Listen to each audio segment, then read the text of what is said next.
Merci, chers collègues. Le groupe écologiste et citoyen se réjouit évidemment de la tenue de ce grand débat qui va interroger donc nos manières d'habiter et d'aménager nos espaces urbains, périurbains ou ruraux qui se trouvent dans la métropole.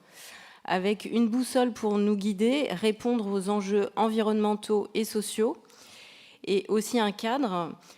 Quelles sont les ressources existantes de notre territoire ?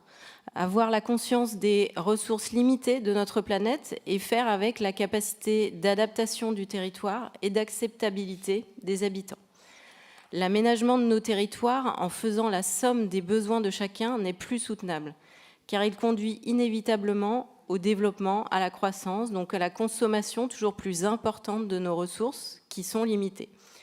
C'est donc un nouveau modèle qui est à inventer collectivement afin de définir ensemble les priorités et les changements à mettre en œuvre pour répondre à ces enjeux.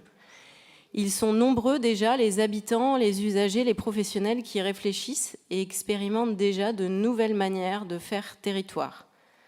Pour encourager la participation, les débats devront permettre de nourrir une vision alternative de la fabrique de nos territoires et la métropole devra prendre en compte ces résultats en adaptant les projets urbains en cours et en questionnant ses ambitions.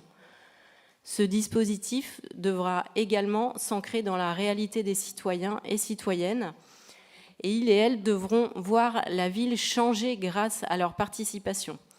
Nous nous réjouissons que le grand débat puisse contribuer à la révision du plan local d'urbanisme métropolitain et du schéma de cohérence territoriale. Cela permettra de traduire concrètement les attentes et les besoins exprimés lors de cette concertation de grande envergure et d'acter définitivement des modes de faire adaptés. Car c'est bien de ça dont il est question. Nous ne pouvons plus nous permettre de promouvoir des modes de faire qui excluent des classes moyennes et modestes des centres et qui continuent d'encourager une croissance insoutenable. En parlant de fabrique des territoires, on parle en fait de droit au logement, de sécurité alimentaire, sécurité sanitaire, de résilience, par exemple face aux inondations, ou de justice sociale. Car qui sont les premiers à souffrir des vagues de chaleur qui se multiplient ? Qui sont les plus concernés par les passoires thermiques?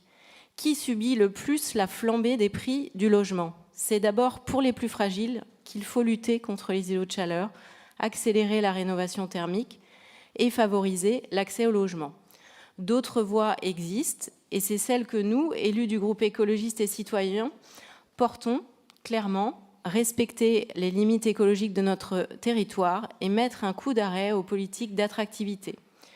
Il ne s'agit pas de mettre des barrières à l'entrée de la métropole, mais bien de ne plus dépenser d'argent public pour attirer volontairement des nouvelles entreprises, des nouvelles populations, qui, par un mécanisme bien connu, la gentrification, conduit à repousser mécaniquement les classes modestes en dehors des centres.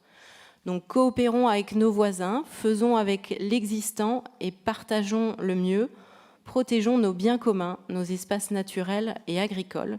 Et pour conclure, nous souhaitons nous saisir de ce moment de démocratie qui est proposé pour inventer un autre modèle, celui de faire société sur nos territoires dans un esprit de coopération et de co-construction et de ménager ce territoire et de réparer ceux qui souffrent. Je vous remercie de votre attention.